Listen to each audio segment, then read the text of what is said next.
Taste the Daily. கோவையில் கோணியம்மன் கோயில் தேரோட்டம் தொடங்கியிருக்கிறது. இதில் லட்சக்கணக்கான பக்தர்கள் பங்கேற்றிருக்கிறார்கள். விவரங்களோடு இணைந்திருக்கிறார் செய்தியாளர் பிரவீன். அவரோடு பேசலாம். பிரவீன், இந்த கோயிலினுடைய சிறப்புகள் என்ன, இந்த விழாவினுடைய சிறப்புகள் என்ன, எங்கெங்கிருந்தெல்லாம் பக்தர்கள் வந்திருக்கிறாங்க, விவரம்?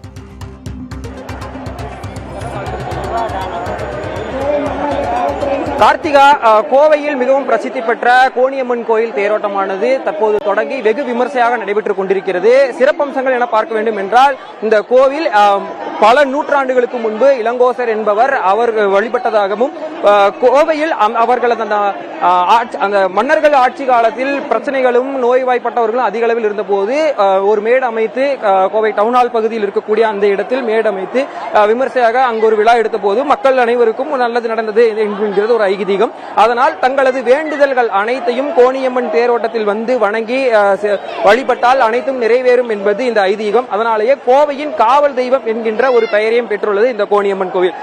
கோயில் தேரோட்டம் என்பது பார்த்தோம் என்றால், தேர்நிலை திடல் என கூறப்படக்கூடிய இடத்திலிருந்து தொடங்கி ராஜவீதி, ஒப்பனக்கார வீதி வழியாக, வைசால் வீதி வழியாக சென்று மீண்டும் அந்த தேர்நிலை திடலை அடைவதே இதனுடைய இந்த தேரோட்டத்திற்கான பாதையாகும். தேரோட்டத்தை முன்னிட்டு காவல்துறை பாதுகாப்பு என்பது கிட்டத்தட்ட 1500 காவல்துறையினரானது இந்த பாதுகாப்பு பணிக்காக பணியமர்த்தப்பட்டுள்ளனர். வழிநெடுகிலும் இருக்கக்கூடிய வகையில் ஒவ்வொரு பகுதியிலிருந்தும், அதாவது கோவையில் மட்டும் அல்லாமல் கோவையை சுற்றி இருக்கக்கூடிய பல்வேறு மாவட்டங்களைச் சேர்ந்த மக்களும் திரளாக கலந்து கொண்டு வருகிறார்கள். அதனால பக்தர்களுக்கு ஏற்றவாறு அந்த குடிநீர் வசதி, உணவு போன்றவற்றிற்கும் இந்த தேர் செல்லும் அந்த பாதை முழுவதும் ஏற்பாடு செய்யப்பட்டிருந்தது.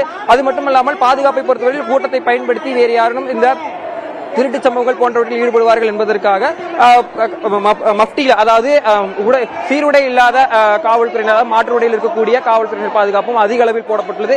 இவை தவிர சிசிடிவி கண்காணிப்பு மூலமாகவும் இந்த பாதுகாப்பானது தொடர்ந்து கண்காணிக்கப்பட்டு வருகிறது. அதிநவீன கேமராக்கள், ஏஐ கேமராக்கள் கொண்டு இந்த தேரோட்டத்தின் போது எவ்வித அசம்பாவிதம் நடைபெறாமல் இருப்பதற்காக பாதுகாப்பு என்பது பன்மடங்கு அதிகரிக்கப்பட்டுள்ளது. இவை தவிர பார்த்தோம் என்றால், போக்குவரத்து மாற்றம் என்பது இது நகரின் மிக முக்கிய மையப்பகுதியில் நடக்கக்கூடிய ஒரு தேரோட்டம் என்பதன் காரணமாக தேர் வரக்கூடிய பகுதி மற்றும் அதன் இணைப்பு சாலைகள் அனைத்திலும் இன்று காலை 6 மணி முதல் இரவு 10 மணி வரை கனரக வாகனங்களுக்கு தடை செய்யப்பட்டுள்ளது. தேர் வரக்கூடிய அந்த பாதைகள் முழுவதிலும் இருசக்கர வாகனங்கள் முதற்கொண்டு எந்த ஒரு வாகனத்தையும் நிறுத்துவதற்கு அனுமதி என்பது வழங்கப்படவில்லை. தேர் ஓட்டம் முடிந்த பிறகும் இரவு 10 மணி வரையிலுமே இந்த கனரக வாகனங்களுக்கான தடை என்பது இருக்கும் என்பது தெரிவிக்கப்பட்டுள்ளது. இந்த நிலையில் ஒவ்வொரு நிலையும் அடையும் போது மிக முக்கியமான ஒரு வணிக பகுதி, அதாவது தேரோட்டம் நடக்கக்கூடியது. ஒவ்வொரு கடை முன்பாகவும் வணிக வளாகங்கள் முன்பாகவும் வரும்போதும் அந்தந்த கடைகளை சேர்ந்தவர்கள் மூலம் சிறப்பான வழிபாடும், ஒவ்வொரு தேங்காய் பழம் உடைப்பது போன்ற விஷயங்களும் இங்கு நடக்கும். இந்த நிலையில் தேரோட்டமானது மிக முக்கிய ஒப்பனக்கார பகுதியை அடைந்துள்ளது. நம் காட்சியில் தற்போது ஒளிப்பதிவாளர் தீபன் காட்டிக் கொண்டிருக்கிறார்.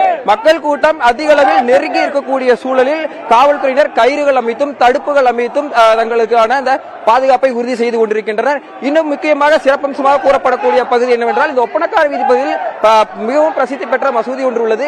இந்த இடத்தில் வரும்போது மத நல்லிணக்கத்தை போற்றும் வகையில் இங்கு இஸ்லாமியர்கள் சார்பில் பக்தர்களுக்கு குடிநீர் என்பது வழங்கப்படுவதும் என்பது ஒரு முக்கியமான சிறப்பம்சமாக பார்க்கப்படுகிறது. கார்த்திகா, கோவையினுடைய காவல் தெய்வம் என்று அழைக்கக்கூடிய கோணியம்மன் கோயில் தேரோட்டம் தற்பொழுது நடைபெற்று வருகிறது. எங்கு பார்த்தாலும் மக்கள் தலைகளாக இருப்பதை நம்மால் நேரடியாக பார்க்க முடிந்தது.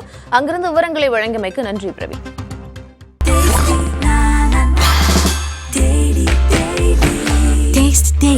Taste the Daily.